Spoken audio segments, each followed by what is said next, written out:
कानी बहू। किशोरी लाल जी के बेटे राघव की शादी की बात जगह जगह चल रही थी, लेकिन किशोरी लाल जी को कोई लड़की पसंद ही नहीं आती थी। और उसकी एक ही वजह थी, किशोरी लाल जी का लालची होना। उनको लड़की वालों से मोटा दहेज चाहिए था और इसी चक्कर में एक दिन वो एक बहुत पैसे वाले के घर अपने बेटे का रिश्ता लेकर पहुंचे। उस आदमी का नाम था ओम प्रकाश। देखिए किशोरी लाल जी, मेरी एक ही बेटी है और मेरी सारी संपत्ति जायदाद सब कुछ मेरी बेटी नैना का ही है। पापा, नाम से लगता है बहुत खूबसूरत होगी। कितना अच्छा नाम है ना, नैना।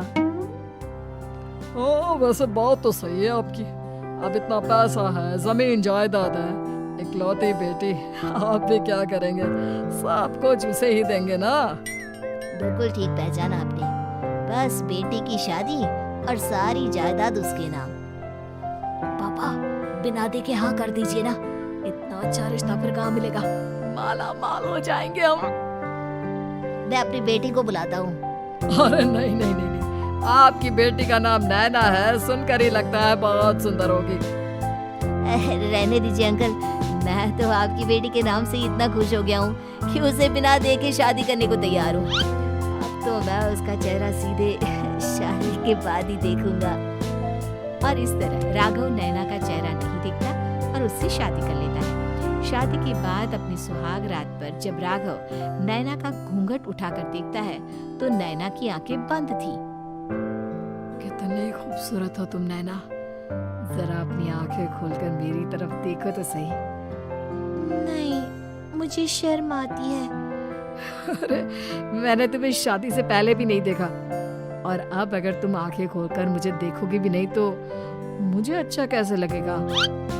इससे पहले कि नैना अपनी आंखें खोलकर राघव की तरफ देखती, अचानक से लाइट चली गई और राघव नैना को पूरी तरह से देख भी नहीं पाया। अगली सुबह नैना राघव के लिए नाश्ता बनाकर लेकर आई। अरे ये क्या? आधा पराठा सेका हुआ है और आधा बिल्कुल कच्चा। ये तुमने क्या किया नैना? बहू, तुमने क्या आधा पराठा तवे से नीचे लटका कर रखा था जो आधा सेका है और आधा कच्चा? मुझे जितना दिखेगा उतना ही तो सीखूंगी ना पापा जी। जहाँ जहाँ मुझे नजर आ रहा था वहाँ मैंने सीख लिया, जहाँ जहाँ नहीं दिखा वहाँ कच्चा रह गया होगा।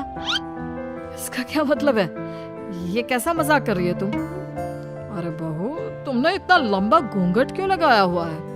देखो, हमारे घर में बहुओं को बेटी की तरह रखा जाता है और फिर तुम तो इतना सारा माल लेकर आई हो। देखो, ये घूंघट डालकर रखने की कोई जरूरत नहीं है। हाँ नैना, पापा जी ठीक कह रहा है, तुम तो आराम से रहो, अपना ही घर समझो। नैना अचानक से अपना घूंघट उठा लेती है। अरे ये क्या पापा, नैना की तो एक आंख फूटी हुई है।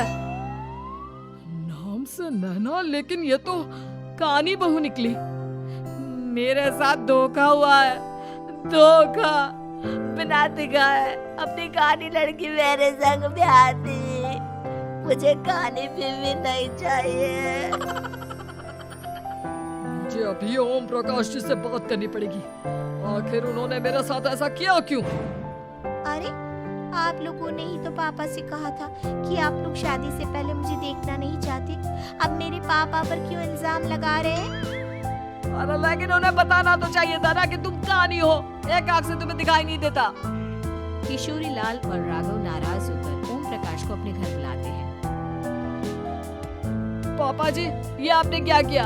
शादी से पहले बताया क्यों नहीं कि नैना की आंखों में परेशानी है? अरे, आप ही ने तो लड़की देखने से मना कर दिया था। अरे लेकिन आप बता तो सकते थे। आपको तो हमारी बेटी की प्रॉपर्टी चाहिए थी, वो भी पूरी की पूरी। अब क्या हुआ अगर उसे आधा दिखाई देता है? प्रॉपर्टी तो आपको पूरी मिल गई ना। अरे ये क्या बात हुई? मेरी शादी प्रॉपर्टी से नहीं, आपकी बेटी से हुई है। अब ये तो पहले सोचना चाहिए था, तब तो मेरी प्रॉपर्टी देखकर तुम्हारी जुबान लपलपा रही थी। लेकिन मैं कानी लड़की को अपनी बीवी बनाकर नहीं रख सकता। पापा, कुछ करिए ना आप। हाँ, करता हूँ। देखिए ओम प्रकाश जी, आप हमारे साथ ऐसा नहीं कर सकते। और तुम देखो, अगर तुमने मेरी बेटी से शादी तोड़ी ना, तो जो भी प्रॉपर्टी मैंने तुम्हें दी है वो तो पूरी की पूरी वापस ले ही लूंगा, और आधी प्रॉपर्टी तुम्हारी भी लूंगा। अरे मेरी आधी प्रॉपर्टी भला क्यों लेंगे आप? इसलिए क्योंकि मेरी बेटी को आधा नजर आता है और उसकी नजर अभी तक तुम्हारी आधी जायदाद पर ही पड़ी है। अब तुम उसे घर से निकालोगे तो कुछ तो लेकर जाएगी ना। और अगर हम आपकी बेटी को अपने घर की बहू बना कर रखे तो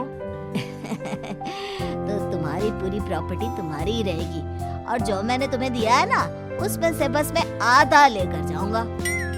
अरे लेकिन अब आप अपनी दी हुई प्रॉपर्टी में से आधी वापस क्यों लेकर जाएंगे? अगर मैं आपकी बेटी को अपनी पत्नी बनाकर रखने को तैयार हूँ तो? इसलिए ताकि भविष्य में अगर तुम मेरी बेटी को धोखा दो तो उसके पास कुछ तो रहे जो पति का हो। वैसे मेरे पास तो बहुत कुछ है, लेकिन अपने पति की कोई निशानी तो उसके पास होनी चाहिए ना। अब अगर तुमने मेरी बेटी को कानी कहा तो तुम्हें प्रॉपर्टी भी कानी ही मिलेगी, पूरी नहीं। जमाए राजा। किशोरी लाल और राघव समझ चुके थे कि वो बुरी तरह फंस चुके हैं और अब उनके पास वहां से निकलने का कोई चारा नहीं है।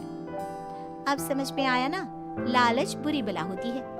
एक तो तुम्हें प्रॉपर्टी मिली, ऊपर से बीवी मिली, उसमें तुम्हें नखरे भी दिखाने हैं। आए बड़े, चुपचाप बैठो तुम। कुछ दिनों के बाद नैना राघव की कार लेकर बाजार घूमने निकलती है और जब कार लेकर वापस आती है, ये क्या? एक तरफ से मेरी गाड़ी पूरी खराब हो चुकी है। लगता है तुमने मेरी गाड़ी को किसी दूसरी गाड़ी के साथ एक्सीडेंट किया है। अरे कितना बड़ा नुकसान कर दिया तुमने बहू। वो क्या है ना पापा जी, मुझे एक आंख से दिखाई नहीं दे रहा था, सामने से गाड़ी आ रही थी। मुझे तो सिर्फ आधा ही दिखाई दिया और वो गाड़ी मेरी कार से रगड़ते हुए निकल गई। अब मैं क्या करूं बताओ? आप इसे ठीक कराने के पैसे कौन देगा? तुम्हारे पापा। तुमने मुझसे इस तरह से बात की?